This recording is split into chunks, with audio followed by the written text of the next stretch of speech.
let me set a scene for you. A woman walks into her own living room. Her dog Biscuit, who she's had for years, is just chilling on the couch. Totally normal stuff. She reaches down to give him a friendly pat, and he bites her hard. It feels like it came from absolutely nowhere. No growl, no warning at all. But what if I told you there was a warning? A tiny 2-second signal that everyone in the room just completely missed. You've probably heard a story like this before, right? A sweet, familiar dog, a totally normal situation, and then bam, a sudden, shocking snap. It just leaves owners feeling confused and honestly pretty heartbroken. You're left wondering, what on earth did I do wrong? But here's the thing, it's almost never out of nowhere. The signs are there, we just haven't been taught how to read their language. So, let's go back to Biscuit for a second. As you can see, the scene is, well, it's perfectly normal. He looks calm, he isn't growling, he doesn't seem tense at all. Everything looks completely fine, which is exactly what makes what happens next so jarring. And there it is, the bite. An act that seems completely random and totally unprovoked. Next thing you know, his owner's in the ER, just convinced that her dog, her best friend, turned on her for no reason at all. But this is the whole point. There was a warning, a crystal clear distress signal that flashed across that dog's face for just a couple of seconds. You know, it's an involuntary reflex. They can't help it. And most of us see it, we don't know what we're looking at. Learning to spot this one tiny thing can prevent a world of pain for both you and your dog. All right, so to really get this, we have to dive into the science of what's happening inside your dog's brain. And I'll tell you right now, this has nothing to do with being an alpha or a bad dog. Nope, this is about a biological response to being completely overwhelmed by fear.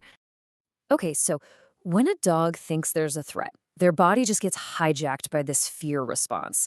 Their sympathetic nervous system kicks into high gear. Stress hormones like adrenaline and cortisol just flood their system.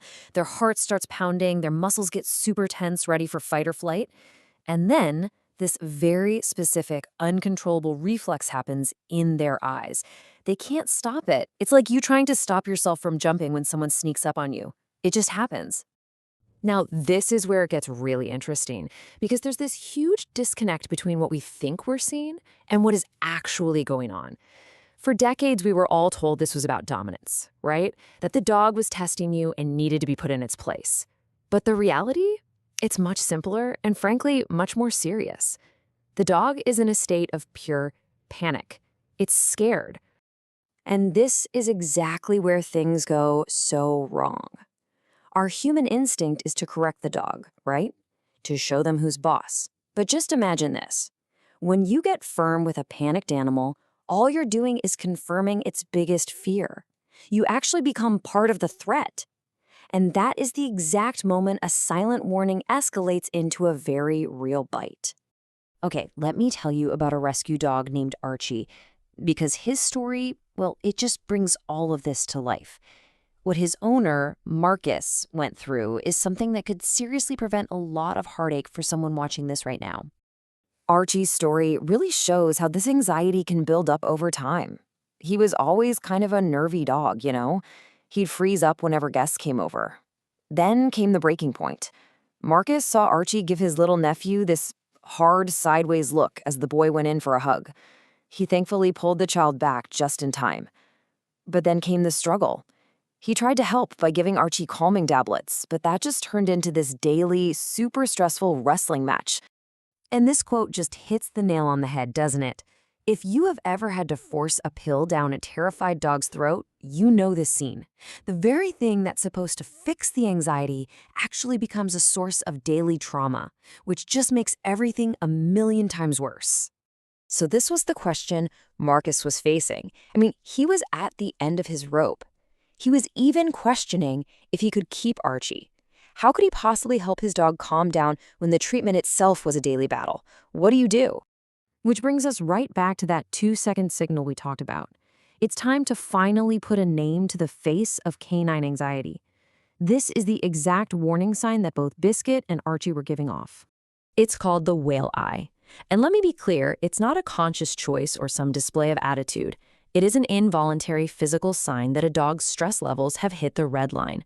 It's their last desperate silent plea for space before their brain just forces them to defend themselves. So how do you actually spot it? Here's what to look for. You'll see the whites of their eyes showing in a crescent shape, usually on the outer edge. It's also combined with this hard, fixed stare. And you'll notice their head is often turned just slightly away from whatever's worrying them.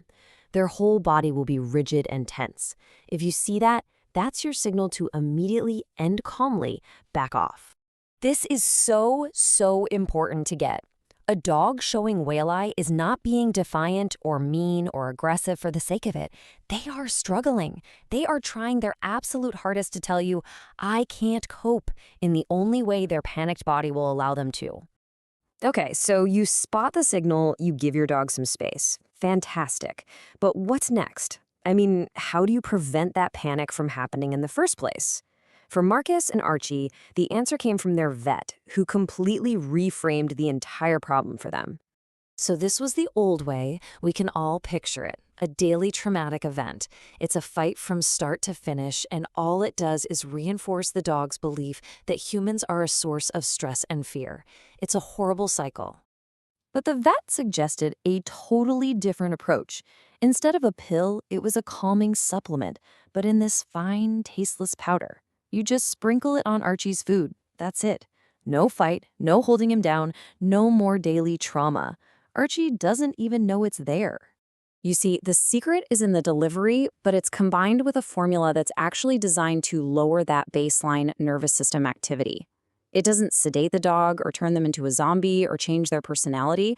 It dials down that constant simmering panic from a 9 to, say, a 2 and gives them the mental space to actually cope with daily life again. And I mean, just look at this. The results for Archie were dramatic.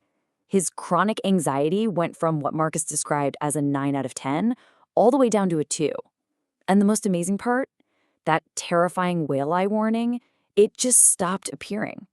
Not because the world around him changed, but because Archie could finally handle it.